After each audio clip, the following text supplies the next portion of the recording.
Secundaria primer grado. Matemáticas. ¿Cuántos triángulos diferentes existen? Que las alumnas y los alumnos profundicen en los conocimientos de geometría y reconozcan los aspectos mínimos que les permiten asegurar la congruencia entre triángulos. Bienvenidas y bienvenidos a una programación más de Matemáticas primer grado de secundaria. Qué bueno que nos ven a través de la serie Aprende en Casa. ¿Qué imaginan cuando escuchan la palabra ángulo? ¿Piensan en alguna figura en especial? En este programa van a profundizar en los conocimientos de geometría para que puedan reconocer los aspectos mínimos que les permitan asegurar la congruencia entre triángulos. También conocerán los ángulos que se forman entre segmentos de recta que se cortan, para lo cual es conveniente que tengan a la mano su lápiz, su cuaderno o una hoja y una regla, y si les es posible, un transportador, para que puedan comprobar si lo que les decimos es cierto o no. Ya que están listas y listos, las y los invitamos a ver el siguiente video. No pierdan ningún detalle y recuerden anotar sus ideas y las preguntas que les surjan para que después las contesten y las incorporen a su carpeta de experiencias.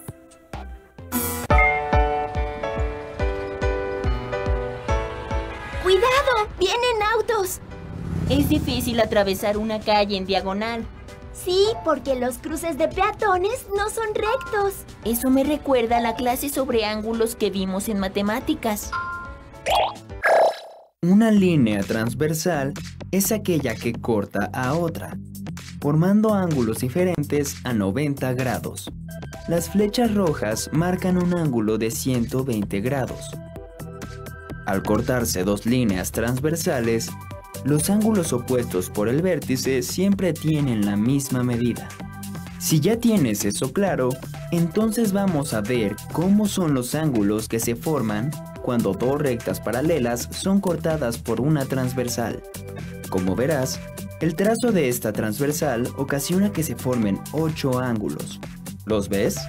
1, 2, 3, 4, 5, 6, 7, 8. Mira la imagen con atención. ¿Cuántos ángulos crees que miden lo mismo que el ángulo número 8? ¿Y cuáles son? Pausa el video para que puedas analizar la imagen. Por lo que hemos visto, los ángulos opuestos por el vértice siempre tienen la misma medida. Esto significa que el ángulo 6 mide lo mismo que el 8. Por su parte, el 2 y el 4 también parecen iguales al 8. Pero, ¿cómo lo comprobamos? En una hoja transparente, traza el diagrama anterior. Recuerda numerar los ángulos de la misma manera. ¿Listo? Ahora traza una tercera línea paralela en medio de las dos paralelas que ya teníamos. Haz la punteada para cortar por allí. Muy bien. Ahora tenemos dos partes. Coloca una parte sobre la otra, de manera que los lados del ángulo 8 queden encima de los lados del ángulo 4. Observa cómo los ángulos corresponden en las dos figuras, es decir, son iguales. Entonces, el ángulo 1 es igual al 5, el ángulo 2 al 6, el ángulo 3 al 7 y el ángulo 4 al 8.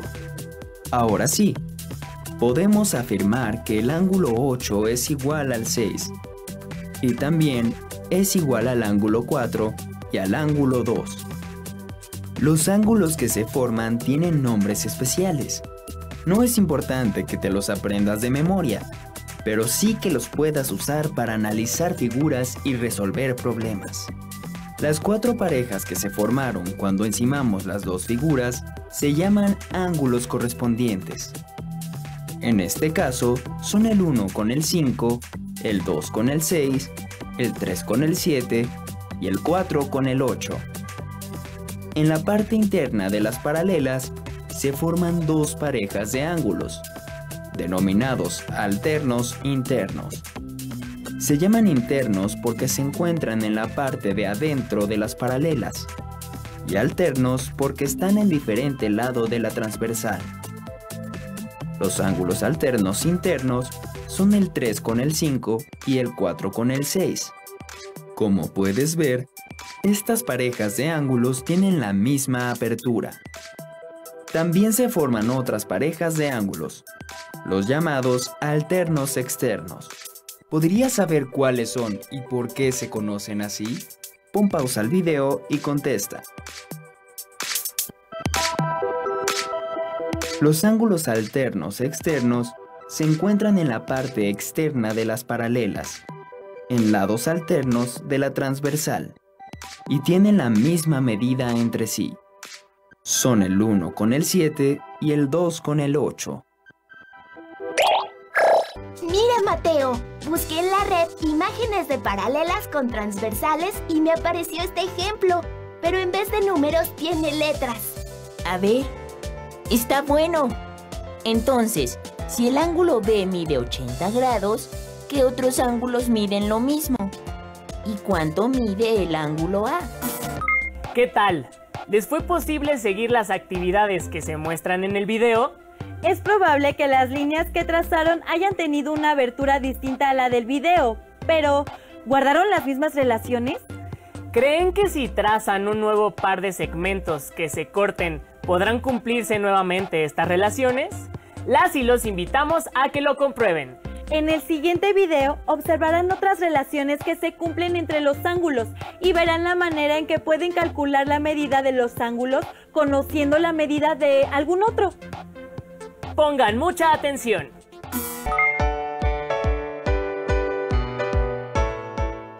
Hola, Mateo, ¿qué haces? Hola, Emma. Quise trazar algunas rectas para medir sus ángulos con el nuevo transportador que mi mamá me compró, pero sin querer lo rompí. Ahora no sé cómo hacer para saber cuánto miden. No te preocupes, te ayudo. Vamos a resolver el problema. Tracemos una línea y una transversal a esa línea formando la siguiente figura. Agreguemos letras a los ángulos. Ya sabemos que el ángulo A es igual al ángulo C porque son opuestos por el vértice. Pero ¿cómo lo podemos comprobar?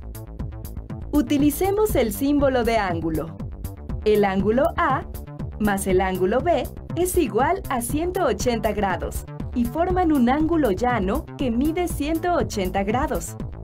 También podemos escribirlo como una resta. 180 grados menos el ángulo A es igual a lo que mide el ángulo B.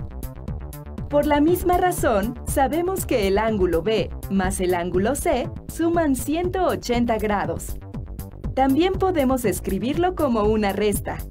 180 grados menos el ángulo C es igual a lo que mide el ángulo B. Entonces, el ángulo A y el C son iguales, porque los dos suman 180 grados con el ángulo B. También podemos demostrarlo restando, porque cuando a 180 grados le restamos el ángulo B, nos da el ángulo A. Y cuando restamos a 180 grados el ángulo B, nos da el ángulo C. Mira el resultado de estas restas. Entonces, el ángulo A y el ángulo C miden lo mismo. Analicemos otro problema. Tenemos un triángulo entre dos líneas paralelas. Nos dan la siguiente información y nos preguntan cuánto mide el ángulo X y el ángulo Y. Empecemos por averiguar cuánto mide el ángulo Y. Sabemos que la suma de estos dos ángulos será de 180 grados, porque es un ángulo llano. Entonces, solo vamos a restar 180 grados menos 130 grados y obtendremos el valor del ángulo Y. Entonces, el ángulo Y mide 50 grados. También hay otra forma de encontrar cuánto mide el ángulo Y. Prolonguemos el lado del triángulo para observar la transversal. Estos ángulos están entre paralelas, son alternos internos.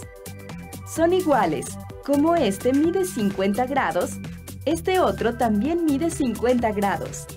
Por lo tanto, el ángulo Y mide 50 grados. También podemos observar otra cosa. Este ángulo es opuesto por el vértice con el de 50 grados, así que también mide 50 grados. Estos ángulos están entre paralelas, son correspondientes. Son iguales, por lo tanto, el ángulo Y mide 50 grados. Bueno, saber la medida del ángulo Y no fue tan complicado, ¿verdad? El ángulo X parece más difícil, pero solo tenemos que observar un poco más. Estos ángulos están entre paralelas, son correspondientes, son iguales. Entonces, este también mide 70 grados. Estos ángulos son opuestos por el vértice, entonces son iguales. Y también mide 70 grados. Observemos este ángulo llano. Ahora solo tenemos que sumar la medida de los dos ángulos que ya conocemos. 50 más 70 igual a 120. Después restárselos a 180 grados y tendremos la medida del ángulo X. 180 menos 120 igual a 60.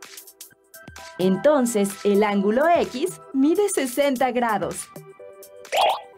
No fue tan difícil, ¿verdad, Mateo? No, ni tuve que usar el transportador. Ahora el problema es, ¿cómo le digo a mi mamá que rompí el que me compró? ¿Puedes explicarle que fue un accidente? Sí, seguro entenderá. Con el estudio de las matemáticas desarrollan una forma de pensar estructurada y sistemática. Pudieron observarlo en la forma en que se hicieron las deducciones en el video anterior. ¿Se dieron cuenta de cómo con tan solo conocer algunas medidas se pudieron deducir el resto? Las y los invitamos a que dibujen otro esquema diferente al que observaron en el video y tomen la medida de un solo ángulo para que, por su cuenta, encuentren las medidas de todos los demás. Les sugerimos que usen el transportador solamente para corroborar sus resultados finales. Ahora que conocen estas relaciones entre los ángulos, las y los invitamos a ver el siguiente video, a través del cual conocerán una de las utilidades de estas relaciones con respecto a los triángulos. Regresamos en unos minutos.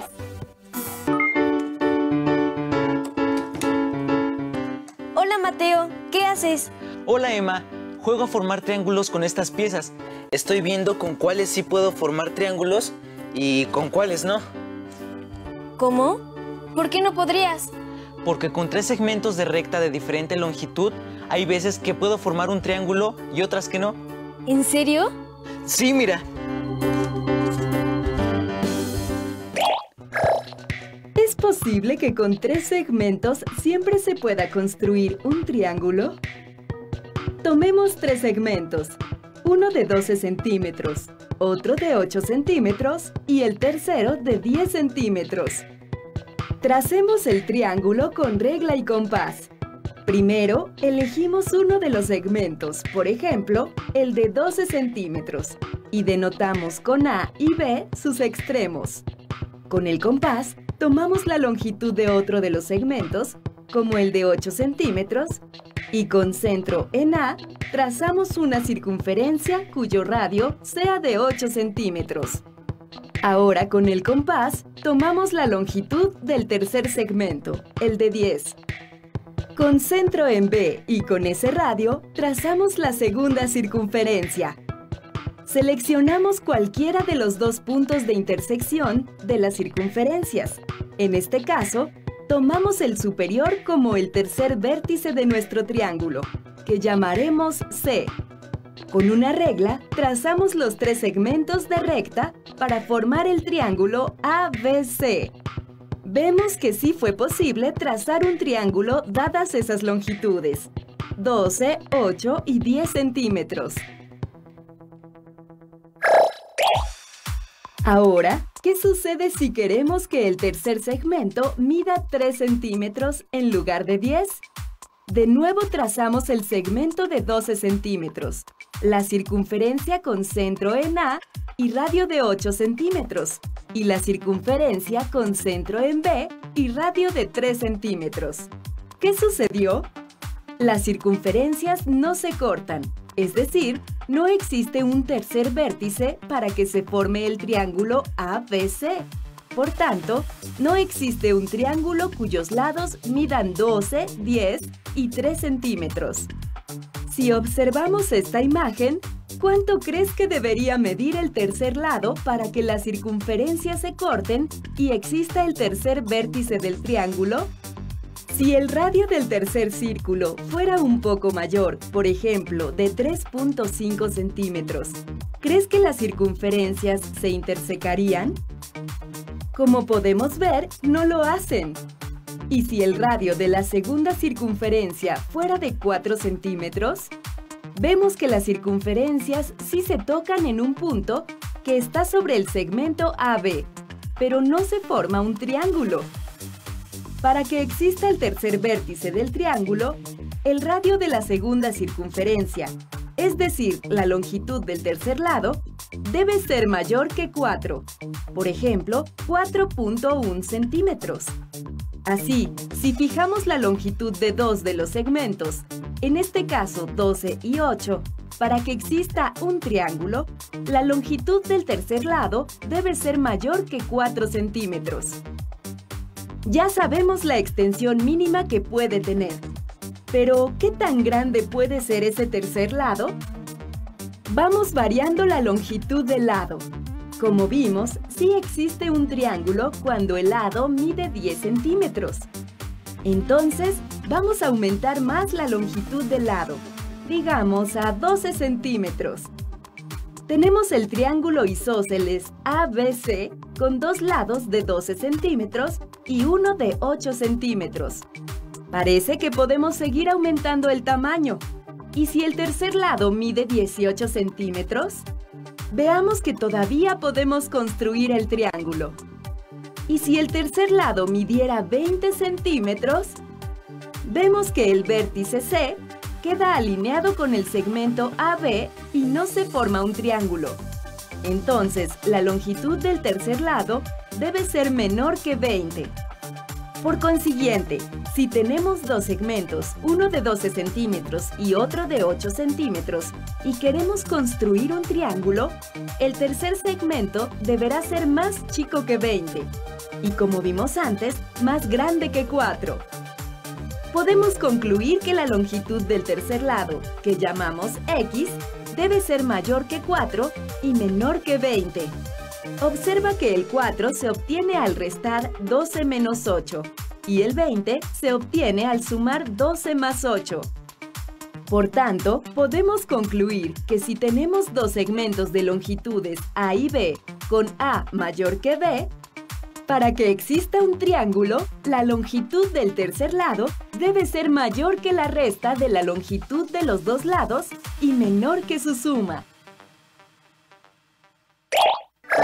Ah, qué interesante resultó saber que la longitud del tercer lado está entre la diferencia y la suma de las otras dos magnitudes. Eso nos va a ayudar a construir triángulos.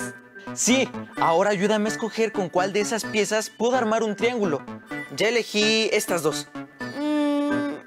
Pues con esta y esta también. Así como observaron en el video, ustedes pueden realizar sus propias piezas para construir un triángulo y hacer la comprobación correspondiente. Con todo lo que han aprendido en esta sesión, pueden hacer uso de las propiedades de los ángulos y sus medidas para estar más seguras o seguros de si un triángulo puede existir o no. Recuerden guardar sus productos de esta sesión en su carpeta de experiencias. De esta manera, cuando regresen a clases con su maestra o maestro, podrán retomarlos. Para saber más de este tema, les recomendamos leer el libro El billar no es de vagos, ciencia, juego y diversión, donde podrán seguir aprendiendo sobre los triángulos. Las y los invitamos a seguir con la programación de Aprende en Casa. ¡Hasta pronto!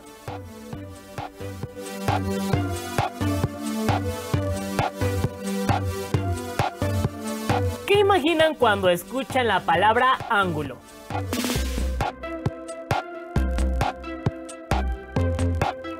¿Piensan en alguna figura en especial?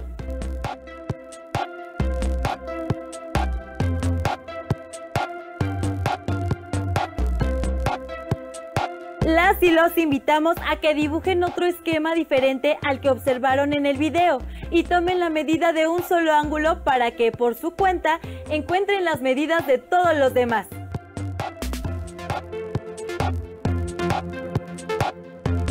Les sugerimos que usen el transportador solamente para corroborar sus resultados finales.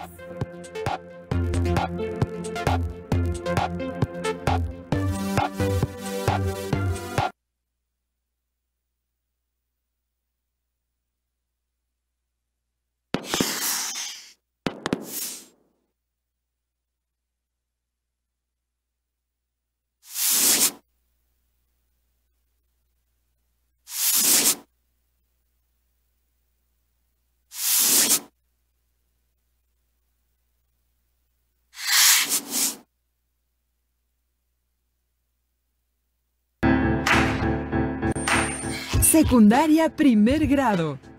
Geografía. Una ventana al turismo. Identificar algunos de los efectos del turismo en los lugares del mundo y conocer algunas de sus novedades. Qué bueno que nos acompañan en este programa de Geografía para primer grado. Esta sesión forma parte de la estrategia Aprende en Casa que ofrece la Secretaría de Educación Pública. Reciban un saludo. Estaremos acompañándolos para aprender juntos y compartir conocimientos. Recuerden que es importante participar en las actividades del programa, por lo que sugerimos tengan cerca hoja y lápiz y su carpeta de experiencias. Prepárense para anotar las ideas principales, preguntas y reflexiones que surjan a partir del tema, una ventana al turismo.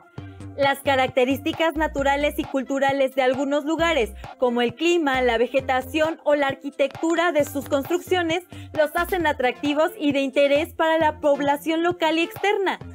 Este fenómeno aporta una derrama económica muy importante para estos lugares. La belleza de los paisajes naturales de nuestro país es resultado de una situación geográfica privilegiada. Por su historia y arquitectura, México ocupó en 2019 el 6º lugar de los países más visitados a nivel mundial. Conozcamos un poco más en el siguiente video.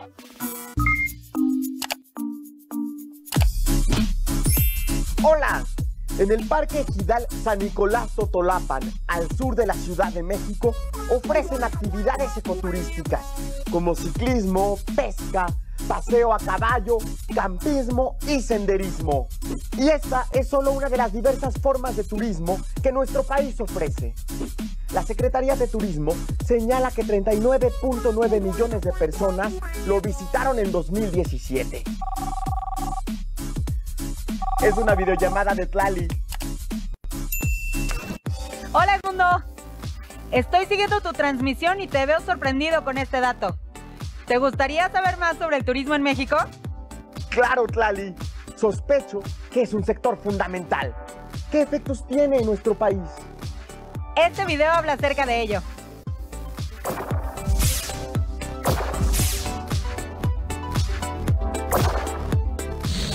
El turismo es una de las actividades principales del sector terciario en México, uno de los países más visitados del mundo.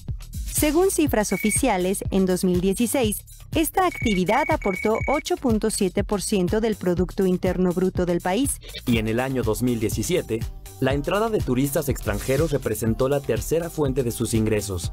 Sin embargo, el aporte económico mayor proviene del turismo interno, es decir, los turistas nacionales aportan más ingresos que los extranjeros.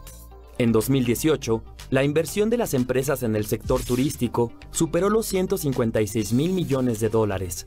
Cada día, más de 9 millones de mexicanos se favorecen económica y socialmente con dicha actividad.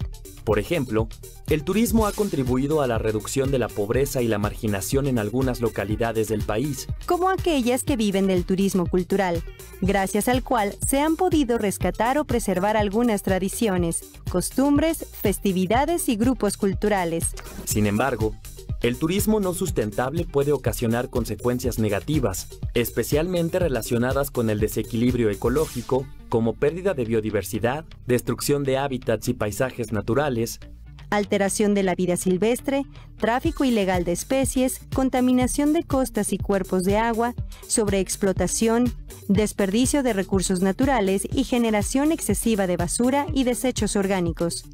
Pero el turismo también puede impactar negativamente a la población, si no existen proyectos integrales que sean compatibles con las necesidades de las comunidades. Derivado de los altos ingresos económicos que representa, en ciertas ocasiones crece de forma desmedida, sin visión a futuro y para beneficio exclusivo de la inversión extranjera. Esta última prefiere fomentar el turismo masivo, pues el turismo sustentable funciona a menor escala y cuida que la cantidad de visitantes no perjudique al medio ambiente. Nuestro país es diverso en muchos sentidos. Cuenta con múltiples paisajes naturales y arquitectónicos. Posee un vasto número de pueblos y culturas llenos de historia y tradición. México tiene un gran potencial turístico. Por eso, es importante que las leyes y las autoridades preserven nuestros destinos, fomentando el turismo responsable, que seguirá aportando al crecimiento económico del país y de su gente. ¿Qué podemos hacer para cuidar el medio ambiente, sea como turistas o como anfitriones? Recuerden llevar su idea a la práctica en su próxima visita a un sitio turístico. ¡Hasta pronto! Gracias, Lali. Así será. Nos vemos en el camino. El desarrollo de cualquier actividad económica turística tiene efectos en las condiciones y el paisaje de los espacios geográficos. En este sentido, existe un tipo de turismo que está creciendo en todo el mundo, el turismo sustentable.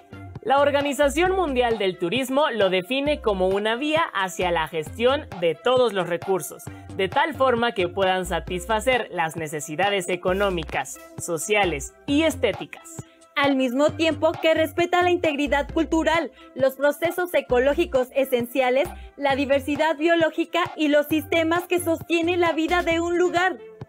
¿Qué saben ustedes acerca del turismo sustentable? Mientras vemos el video, pueden tomar notas de lo que consideren más importante. Hola, ¿cómo están? Los ejidatarios del Parque San Nicolás Totolapan se organizaron para ofrecer actividades turísticas amigables con el medio ambiente y al mismo tiempo preservar los bosques templados de la zona. Una gran idea de turismo sustentable, ¿cierto? Así es, Edmundo. ¿Te parece si presentamos de una vez la cápsula para explicar a tus seguidores la importancia de la sustentabilidad y las características de este tipo de turismo? Sí, gracias, Lali. Bien, aquí la tenemos.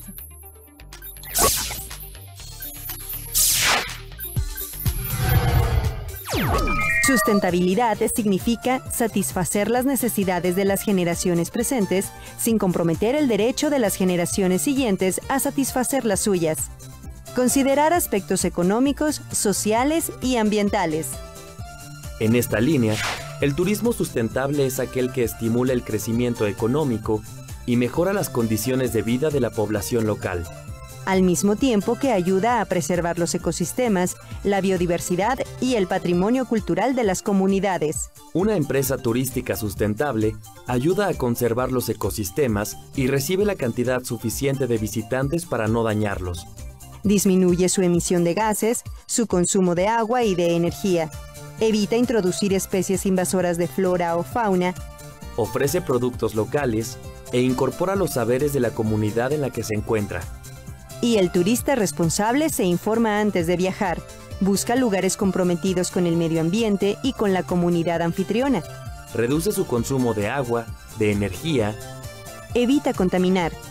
Protege la fauna y vegetación locales. Consume los productos del lugar, convive con los pobladores y respeta su cultura. Ahora, ¿qué te parece si conocemos otro proyecto de turismo sustentable en México? Perfecto, Tlali. ¿En dónde se ubica? En la Sierra Norte de Puebla. Veamos el video.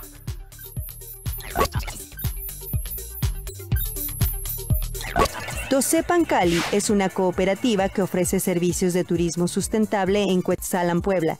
Pertenece al movimiento cooperativo Tosepan Titatanisque, una organización de familias campesinas de origen náhuatl.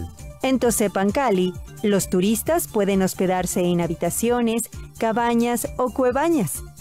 Conocer los procesos de producción de café orgánico y de miel, recorrer los atractivos culturales de Cuetzalan y convivir con los pobladores y sus tradiciones. Las instalaciones de Tosepan Cali utilizan materiales amigables con el medio ambiente.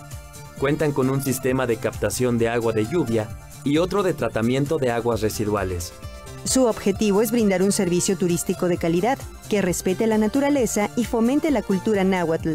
El desarrollo social y la economía solidaria para mejorar la calidad de vida de la comunidad. El Parque Ejidal San Nicolás Totolapan y el servicio que ofrece Tosepan Cali son dos proyectos de turismo sustentable. Ambos fueron creados por la organización comunitaria para buscar su desarrollo económico y social. Ofrecen actividades en la naturaleza sin perjudicarla y promueven tanto el cuidado de sus recursos naturales como el conocimiento de su cultura. Así es. El turismo sustentable busca el beneficio de la comunidad sin dañar el medio ambiente. Es la opción que protege los ecosistemas que visitan los turistas nacionales e internacionales. ¿En su localidad existen proyectos de turismo sustentable? Te agradezco la información, Tlali. De nada, me despido de ustedes. Yo también. Nos vemos en el camino. ¿Qué les parece lo que se ha logrado en estos sitios? ¿Han visitado algunos de estos lugares? Existen otros tipos de turismo, además del sustentable, como el turismo rural, que está relacionado con las culturas del campo. El turismo cultural, por ejemplo, tiene que ver con visitar lugares para apreciar sus atractivos culturales, históricos y artísticos. O el turismo de nieve, que se desarrolla en zonas de montaña con clima muy frío, donde se disfruta del paisaje nevado. En los últimos años ha cobrado auge un tipo de turismo que sobrepasa los límites de nuestro planeta. Se trata del turismo espacial. ¿Saben en qué consiste? Los viajes espaciales y en general todo lo que tiene que ver con el espacio siempre nos ha llamado la atención. Desde el primer vuelo del cosmonauta ruso Yuri Gagarin alrededor de la Tierra en 1961 y el sintonadísimo despegue del Apolo 11 en 1969, que llevó al hombre por primera vez a la Luna, el ser humano, por algún motivo, ha querido ver y saber más sobre lo que hay fuera de este enanito planeta que habitamos. Es por eso que hoy en día, más de medio siglo después de aquellos acontecimientos, gracias al avance de la tecnología, recién hemos empezado a escuchar el término turismo espacial. ¿Será que finalmente todos podremos hacer turismo en el espacio?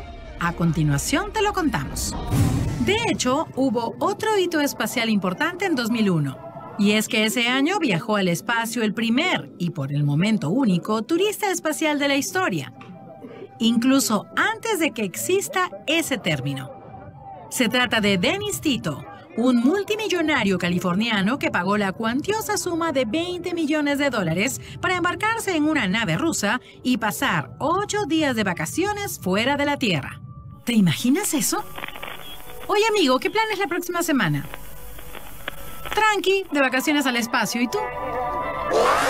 18 años después, parece que el turismo espacial comienza a cobrar fuerza. Así, una de las iniciativas más consolidadas hasta el momento es la de Sir Richard Branson, quien luego de hacer fortuna con un sello musical y una aerolínea, entre otras 360 empresas, creó Virgin Galactic, una división especial que ya ha hecho vuelos al espacio y cuyo objetivo final es ponerlo en marcha precisamente para el turismo espacial.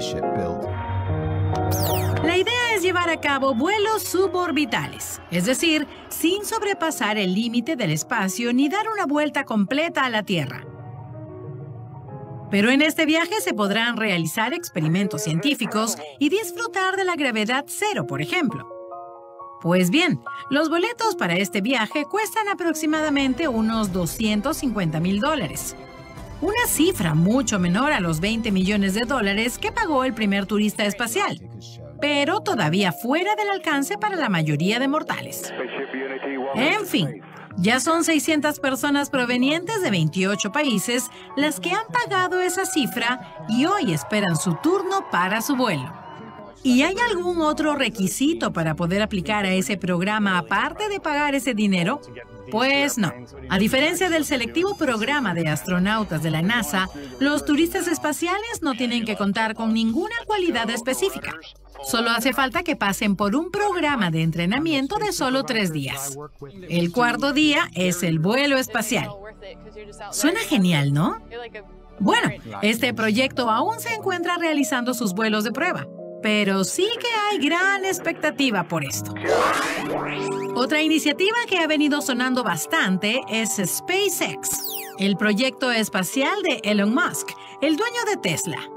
En el 2017, SpaceX anunció que llevaría a 2 turistas a la Luna y que estos ya habían pagado el viaje, programado inicialmente para el 2018. Sin embargo, tiempo después, Musk ya ha dicho que no se realizará tal viaje porque quieren centrarse en los avances con el Big Falcon Rocket. SpaceX tiene un contrato con la NASA para llevar carga y astronautas a la Estación Espacial Internacional, pero por ahora no hablan de turismo espacial. Están centrados en su principal objetivo, llegar a Marte. Pero antes de llegar a ese nivel, el multimillonario japonés Yusaku Maezawa ya le compró a Musk un pasaje para la Luna. Aún no se ha especificado la cifra que ha pagado por eso, pero el solo hecho de develar la identidad de este futuro turista lunar ha causado revuelo. ¿Cuándo se dará este viaje? ¿Se dará? En tercer lugar, tenemos a Blue Origin, una compañía aeroespacial creada por el dueño de Amazon, Jeff Bezos. Ellos han lanzado un prototipo de cápsula suborbital tripulable, que cuenta con múltiples ventanas desde las que se puede observar la inmensidad del espacio, pero también la Tierra. En cada una de ellas, 6 pasajeros podrán disfrutar de las vistas, para después caer sobre la superficie terrestre con un paracaídas, según ha explicado la empresa. Eso sí que suena menos real o por lo menos más lejano de realizar, ¿no creen? Y finalmente está Orion Span, una compañía que está en pleno proceso de creación de la Estación Espacial Aurora, la cual se podría visitar recién el 2022. Esta estación sería una especie de hotel que nos ofrecería una experiencia de lujo a 200 kilómetros de la Tierra, en donde se podrán ver auroras, cultivar alimentos, realizar experimentos y disfrutar de la gravedad cero. Está pensada para albergar a un total de 6 personas, 4 de ellos turistas. En fin, ya iremos viendo cuál de estas empresas arranca primero con los vuelos comerciales. Por lo pronto, nosotros estaremos muy atentos. ¿Y tú? Si tuvieras $250,000, ¿los invertirías en un viajecito al espacio? Nosotros sí.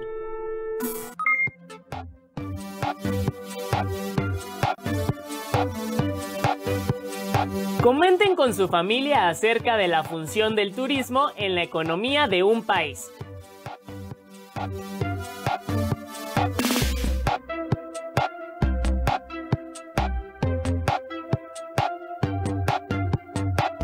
Los recursos naturales que involucra y los efectos que ocasiona en lugares donde se lleva a cabo.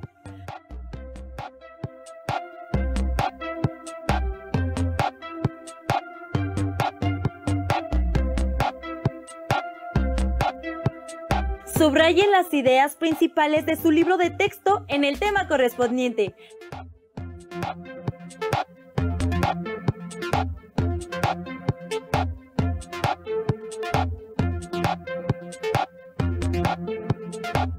Identifiquen los tipos de turismo y sus efectos en estos lugares.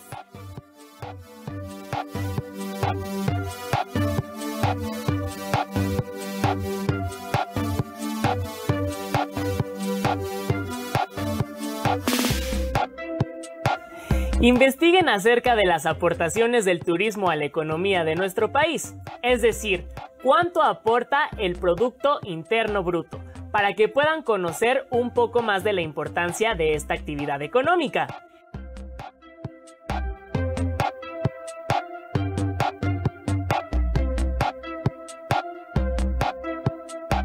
Les sugerimos también la lectura del artículo Destinos Naturales, Turismo Sostenible, que pueden encontrar en la revista Hipatia número 55, que edita el gobierno del estado de Morelos.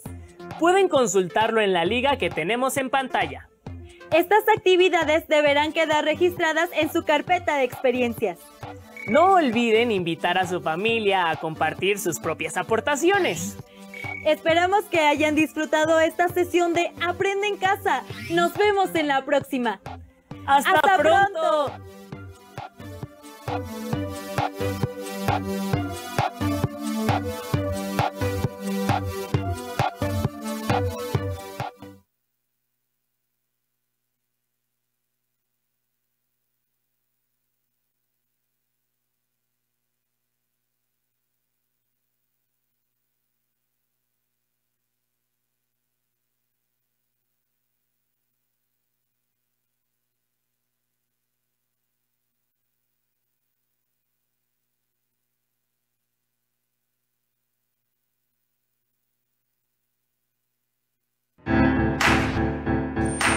Secundaria primer grado.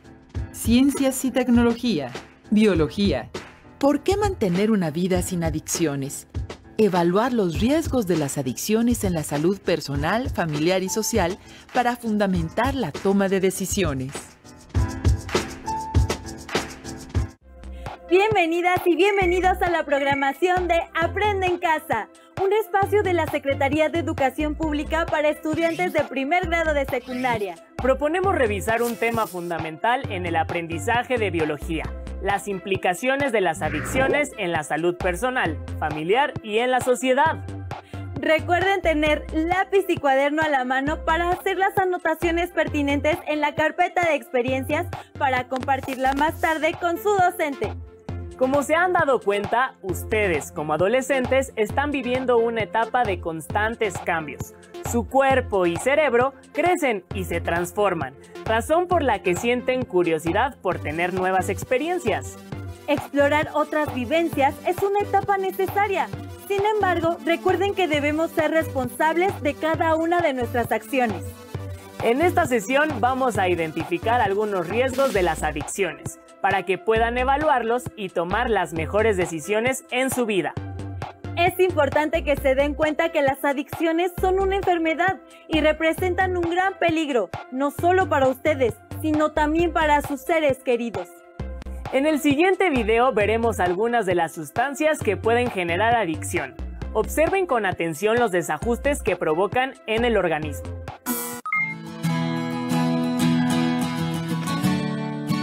Hola. Hola. Oye, ¿por qué no me esperaste a la hora de la salida?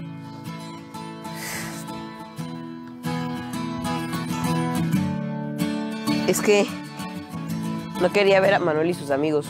Pero yo creí que él y sus amigos eran tus amigos. No, porque saliendo de clases, ellos se van a tomar y a mí me insisten en que yo tome. A lo largo de la adolescencia, como parte de tu desarrollo, el cerebro se encuentra en una gran reestructuración, creando nuevas conexiones entre las neuronas. En esta etapa de tu vida es un órgano frágil. El consumo frecuente de drogas altera su desarrollo saludable y puede ocasionar una enfermedad crónica, es decir, incurable, llamada adicción. Conocer los efectos y consecuencias del consumo de cada una de las drogas puede ayudarte a decidir si te arriesgas a introducir a tu organismo sustancias que pueden dañarte. Las drogas como el alcohol, tabaco, marihuana, solventes inhalables, cocaína, éxtasis, anfetaminas, entre otras, modifican la forma en la que el cerebro recibe las señales del medio ambiente y responde a estas. Debido a su composición química, interfieren en la forma de transmitir los impulsos nerviosos entre las neuronas, sobre todo en las conexiones entre neurona y neurona, la sinapsis. De esta manera, algunas sensaciones se intensifican, otras dejan de percibirse o se distorsionan, es decir, se altera también la forma de reaccionar a los estímulos del exterior. Es frecuente que durante la adolescencia se sienta curiosidad por experimentar nuevas sensaciones. La influencia de amigos o personas con las que tienes contacto podrían inducirte al consumo de alguna droga. Por ejemplo, a ingerir bebidas alcohólicas en cualquier celebración o fumar tabaco ante situaciones de presión. Es así que te recomendamos informarte sobre los efectos y consecuencias del consumo de cualquier sustancia que puede alterar tu percepción del mundo. El alcohol actúa como depresivo. aunque en cantidades moderadas, produce una sensación de relajamiento y alegría. Un consumo excesivo causa pérdida del equilibrio y coordinación, dificultades para hablar, pensar y distorsión de la vista. Ocasiona vómitos, somnolencia, pérdida de conciencia, dificultad de respiración, aumento en la actividad cardíaca. Incluso se puede llegar a un estado de coma y la muerte. El consumo frecuente provoca alcoholismo.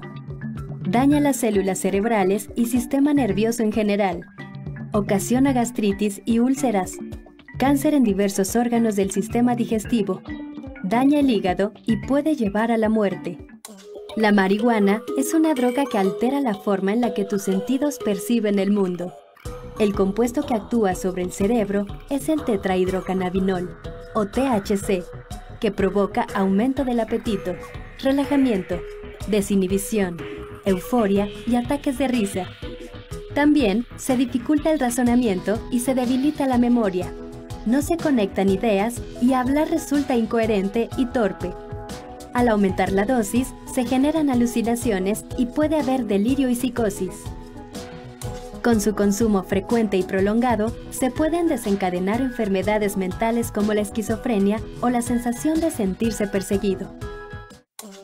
La adicción al tabaco es la más extendida en el mundo y, según la Organización Mundial de la Salud, es la primera causa de invalidez y muerte prematura debido a las enfermedades que genera. Fumar propicia el desarrollo de enfermedades como cáncer de pulmón, boca, tráquea y de otros órganos. También otras enfermedades como enfisema pulmonar, la cual disminuye la capacidad respiratoria. Se le considera la droga más adictiva, ya que su principal ingrediente es la nicotina, un estimulante del sistema nervioso que tarda unos segundos en llegar al cerebro y desencadenar la producción de dopamina, la hormona del placer. El cigarro contiene, además de la nicotina, más de 4.000 sustancias dañinas. Empezar a fumar tabaco en la adolescencia puede producir tabaquismo. Como en toda adicción, se genera tolerancia a la sustancia adictiva y se requiere incrementar la cantidad que se consume para sentir sus efectos. El efecto principal es hacer más lentos los movimientos corporales, aunque al principio se sienta cierta euforia y agitación. El efecto dura poco tiempo, por lo que quienes la consumen buscan inhalar una y otra vez la sustancia. Esta adicción puede resultar en daño cerebral, depresión, hemorragias nasales y puede causar la muerte desde la primera vez que se utilizan los solventes. Oye, te quiero comentar algo. Te quería decir que le comenté a mis padres sobre Manuel y sus amigos y me dijeron que está bien que esté bien informado y que confían en mí. Oye, qué buena onda tus papás. Quienes usan droga creen que lo pueden controlar y eso casi nunca pasa. Es cierto. Oye, ya es súper tarde, vámonos. ¿Estás informado? Hay que evitar las situaciones peligrosas.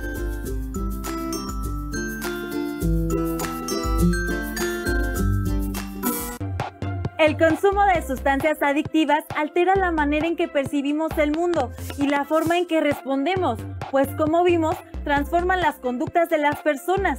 Además, reducen la memoria y el aprendizaje, limitan el crecimiento emocional y la capacidad de pensamiento. Pero no solo el cerebro se ve afectado por las drogas, todo el organismo sufre alteraciones negativas. En el siguiente video les presentamos los efectos nocivos que el uso de este tipo de sustancias tienen en el funcionamiento del organismo. Pongan mucha atención. Qué mal lo que nos contó tu primo, ¿no crees? ¿Lo de Manuel? Sí, ¿crees que se va a poner bien? Yo espero que sí, le va a tener que echar muchas ganas. Ya ves que eso de las adicciones no está padre. El órgano principal del sistema nervioso central es el cerebro. Todas las drogas como alcohol, tabaco, marihuana, inhalantes, anfetaminas, cocaína y las llamadas de diseño tienen efectos sobre su funcionamiento.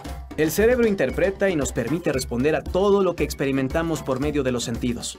Recibe las señales o estímulos del medio externo y activa las respuestas del organismo. Tanto las señales del medio ambiente hacia el cerebro, como las respuestas que éste emite. Viajan a través de las neuronas, las cuales se encuentran organizadas en redes y circuitos.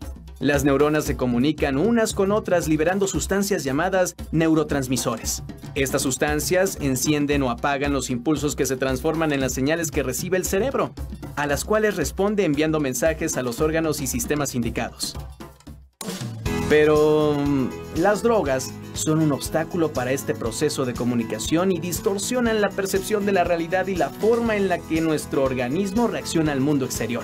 Cuando tenemos estímulos agradables, como escuchar música, comer alimentos ricos o estar con alguien que nos gusta, el cerebro produce la hormona del placer, la dopamina, junto con otro grupo de hormonas, las endorfinas. Las drogas también estimulan la producción de dopamina y endorfinas, que incitan a continuar con un consumo.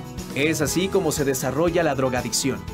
Y cuando no está bajo el efecto de la droga a la que se es adicto, se sufre el síndrome de abstinencia, que es la reacción del organismo ante la ausencia de la sustancia, mismo que se manifiesta con un gran malestar físico y emocional.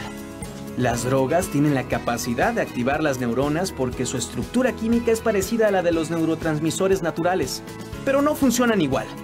El cerebro recibe mensajes anormales, distorsionados, lo que puede poner en peligro a la persona que se encuentra bajo el efecto de las drogas.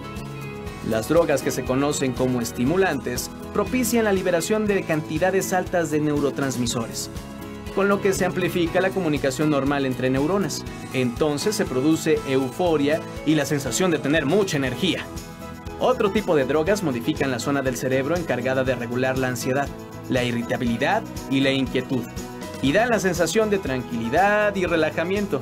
Pero al momento que la droga desaparece del cuerpo, la sensación de malestar es enorme, lo que motiva a aumentar el consumo de la sustancia, así como su frecuencia. El lóbulo frontal es la última parte del cerebro en alcanzar la madurez y es la que dirige la capacidad de pensar, analizar, planificar, resolver problemas, tomar decisiones y controlar los propios impulsos. Las drogas afectan esa región cerebral principalmente durante la adolescencia, que es cuando se están conformando nuevas conexiones entre las neuronas. Considera la información que ahora tienes sobre tu salud y desarrollo, antes de consumir alguna droga. Consumir drogas puede limitar el proceso de madurez mental y dañar seriamente las nuevas conexiones. En tus manos está prevenir las adicciones. Cuídate, infórmate.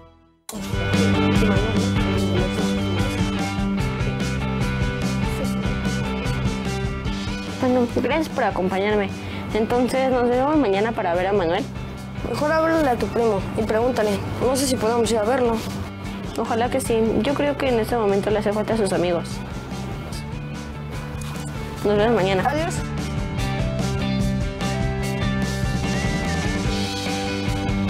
¿Por qué empezar a consumir algo que es difícil de dejar, aunque queramos?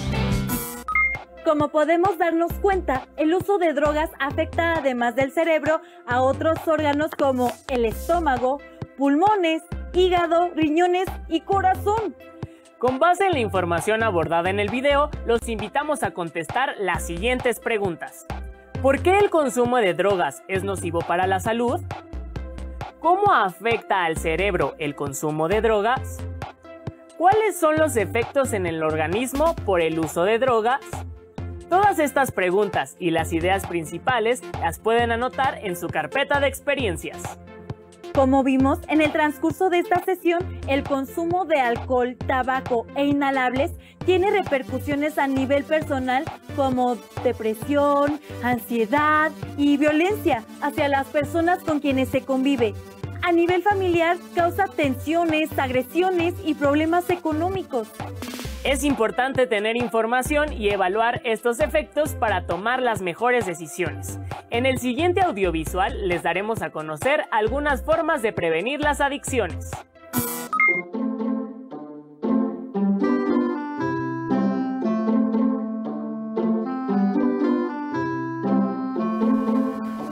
Hola Pablo, qué bueno verte. Hola Julieta, ¿por qué soy bueno? Fíjate que me encontré con unos compañeros de tercero y me ofrecieron un cigarrillo que según ellos me vería muy bien fumando. ¿Qué opinas? Pues creo que deberías de pensarlo bien. Durante la adolescencia, es posible encontrarnos cerca de las drogas. Y consumirlas o no es una decisión que tomamos de manera individual, pero en buena medida bajo la influencia de los factores de riesgo o de protección que hay en nuestra vida. Los factores de riesgo son las adicciones o circunstancias que aumentan las posibilidades de que probemos y consumamos alguna droga. Por ejemplo, la presión de los amigos, la falta de comunicación con nuestra familia o tener problemas escolares. Mientras que los factores de protección son las circunstancias de nuestra vida que reducen las posibilidades de engancharnos con alguna droga. Por ejemplo, el vínculo con nuestros padres, una autoestima sana, hábitos saludables y saber manejar nuestras emociones.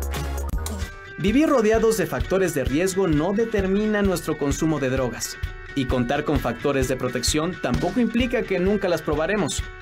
Aquí, lo importante es decidir y actuar en torno a lo que es mejor para nosotros y para nuestra vida. Conozcamos un poco más de los factores de riesgo y de protección. Entre los factores de riesgo que nos pueden acercar a las drogas está la presión de nuestros amigos para probarlas y consumirlas, y de esta manera ser aceptados y pertenecer a un grupo. El acceso que tenemos a ellas, pues realmente podemos conseguirlas con facilidad y a costos, digamos, accesibles. La curiosidad y el deseo de experimentar cosas nuevas, sobre todo si nos hacen ver más grandes, arriesgados o interesantes. La comunicación inadecuada con nuestra familia, ya que esta hace que nos sintamos solos e incomprendidos, más aún si en nuestra casa vivimos algún tipo de violencia. Y los problemas escolares y personales, los cuales buscamos evadir u olvidar de alguna manera. Ahora bien, entre los factores de protección están la comunicación con nuestra familia y la confianza de poder hablar sobre cualquier situación con respeto y sin ser juzgados. Una autoestima sana, la cual nos permite querernos, aceptarnos, confiar en nuestras decisiones y sentirnos capaces de hacer lo que nos gusta y lo que nos proponemos. El manejo de nuestras emociones, es decir, identificar qué sentimos y por qué lo sentimos, expresarlo y canalizarlo de una manera positiva.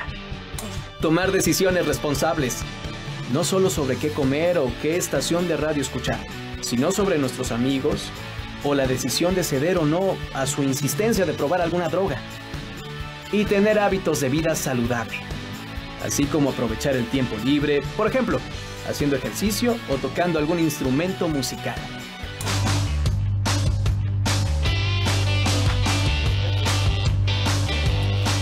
Yo creo que deberías de valorar los pros y los contras, y no solo hacerlo porque los demás te digan que lo hagas. Creo que tienes razón, porque antes de que me dieran el cigarro no había pensado en fumar. ¿Recuerdas a Tere? Ella tampoco sabía que se iba a enganchar con alcohol. Y mira cómo acabó. ¿Sabes qué? ¿Qué? Voy a tirar este cigarrillo y le voy a contar la verdad a mis papás. ¡Qué buena idea!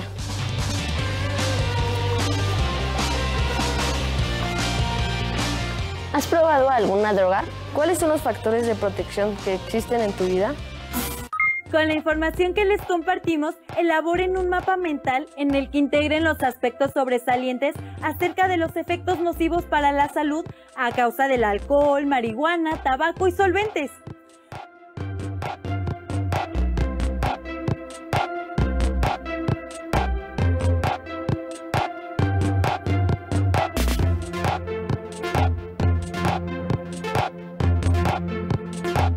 Podemos decir que existen factores de riesgo en el consumo de drogas y que no son determinantes para caer en una adicción, a menos que ustedes lo decidan. ¿Cuáles son los factores de protección que existen en su vida?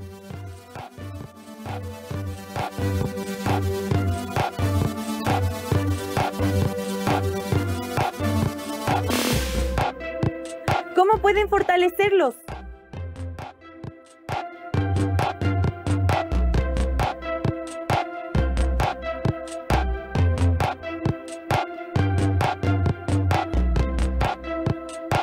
¿Cómo afecta el uso de drogas en espacios como la familia, la escuela y la sociedad?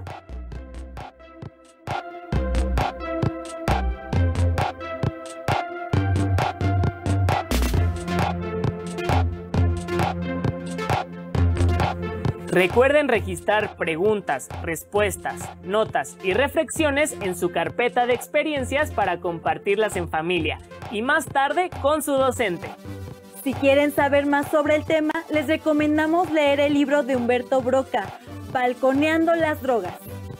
Esto fue todo por ahora. No se pierdan las siguientes sesiones de Aprende en Casa. ¡Hasta la próxima!